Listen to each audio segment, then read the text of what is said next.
ए भैया, जब 4 कट्ठा जमीन में 2-2 कट्ठा हिस्सा बखरा लागिए गइल तो काय खातिर हमारा जमीन में तू नेव देता रहो? कुछ चाहता रहा का हमारा से? ए सुन ना, ओइलिए हमारे लगे लड़ाई करे मरबे काते हमारा के। जब 4 कट्ठा में 2-2 कट्ठा हिस्सा बखरा लागिए गइल तो 2 कट्ठा जमीन में हमारा 1 धूर जमीन केवन कम पड़ता है? एक माने ते हमरा से 1 धूर बेसी जमीन ले ले बारे।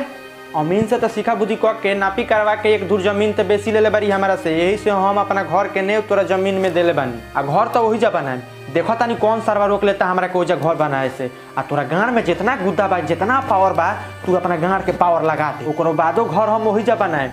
देखो तानी कौन ससुर के नाती सरऊ रोक लेता रहे हमरा के घर बनावे से। सुननु भैया, अपने आप में तू ढेर तेज बनता रखा।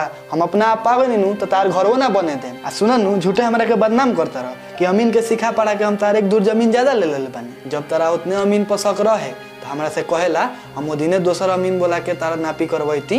तब तू ओ दिन काहे कहला कि नापी सही भइल बा? आज 1 साल के बाद गण खेलई कइले बड़ा। आ चुपचाप हमरा जमीन में से अपन नेव हटा लो, ना तो हम तारा के हटा दें। हमरा कटैबे हटा के दिखाओ तो।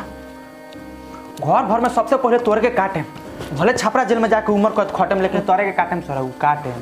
आ सच्चाई बात कह दें तो तारा गांड में होलता। अमीन से सीखा बुद्धि कह के 1 धूर जमीन हमार बेसी लेके ओकरा बाद हमारा ऊपर आके सरऊ उल्टा सीधा बोलता रहो। आ अभी खाली जमीने के नु बाट बखरा लागल बा। अब देख, घर दुआर खेत खरिहान जितना 1 में के लोटा थरिया छिपा बर्तन बा सबके बंटवारा होई। और हमारा 1 दिन तोरा साथे 1 में रहे के मन नहीं करत। तोरा साथे खाना पीना सब कुछ बंद।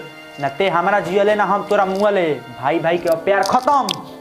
आ सुननु भैया, जब तारा 1 में रहे के मन नहीं करतनु तो हमरो 1 में रहे के कोनो शौक नहीं खे। हम तो कहिया से भगवान से मनावत नहीं यही गद्दार भाई से हम कहिया अलग होके। आज लागत भगवान हमर साँचो के सुन लेलो।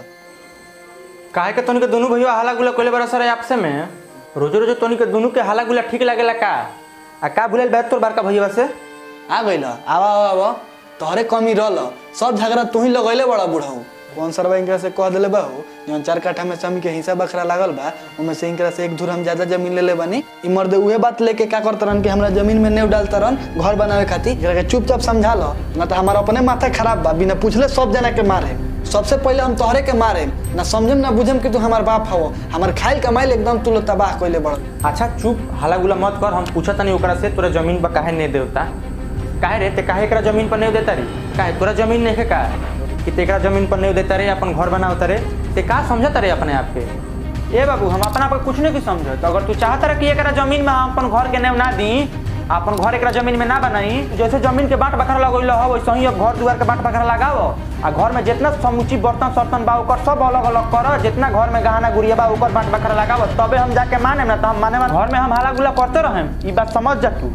हाला गुला काहे करबा हो? जमीन में तो बाट बखरा लागिए गइल। रहल बात घर के, तो घर में 6 गो रूम बा, 3 गो तू ले ला, 3 गो हम ले तनी। लाग गइल बखरा। वाह भाई वाह, भाई होके तारा हम चोखना जैसन एकदम सही हिसाब लगैले बारे। 6 गो रूम बा, 3 गो रूम ते ले ले, 3 गो रूम हम ले लेता। लागल हिसाब बखरा का भाई? अब में कोनो झगड़ा झंझट वाला बातें नहीं खे।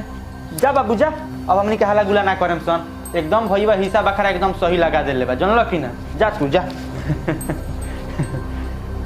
ठीक बा, घर में हाला गुला ना कर बोलो दोनों भाई तो ठीके के बात बा, अच्छे के बात बा। लेकिन तू लो दोनों भाई तो 3-3 गो रूम ले लो। लेकिन अब हमनी के बूढ़ा बूढ़ी कहाँ जाम सन?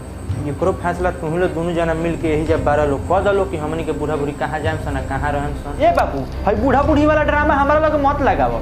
6 गो में 3 गो हमारा रूम मिल गए। अब हम आ जाते हैं। जा अब छोटका से बतियाब। छोटका तारा के रखी तब बहबा, ना रखी तब बहबा। अब हमारा उसे कोनो मतलब नहीं है बाबू, तू कहीं जा। समझला कि ना? ये हमरा से का पूछिए ना, ये हमरा खातिर का कहले बड़ा कि हम इनकरा के अपना में रखे? ना हम ना रखेम। कहीं जास रोड पर जास भीख मांग के खास, इनका से हमरा का मतलब बा? ठीक जवाब देला बेटा, ठीक जवाब देला। अरे अब हमार जरूरतें का बा? तर लोग छोटी चुकी से पोस पाल के जड़ जवान सर सियान कर दे नहीं। अब हमार कामे का बा? जगह जमीन घर दुआर सब तो बना देनी। अब राज भोगल तू लोग हमरे जगह जमीन हमरे घर दुआर सब बनावल सब कइल। हमरे को कहता लो जा रोड पर भीख मांगो, आ रोड पर भीख मांग के खा, रोड पर रह। ठीक बा, हम मांगम भीख, हम रहम रोड पर। अरे लोग कहेला कि भगवान हमरा के बेटा तो आज भगवान हमरा के बेटा तो दिले बरन 2-2 गो, लेकिन कोनो काम के ना। अरे तोनी के नाम के बेटा बारस, अरे काम के ना। ये से अच्छा तो हम बिना बॉस के रहती। अरे तोनी से अच्छा तो बेटी बारी सन आजकल के। बेटी के दुआरा पर गइला के बाद आवे ना देली सन। आदमी जोर जबरदस्ती क के आइयो जाला तो भूलू रोवे लागेली सन। लेकिन तूनी के दोनों हमारे घर से आज हमारे के खेत तरसन, तूनी के मुँह दर्द तरस नहीं खेवत बेटा हमारा पर।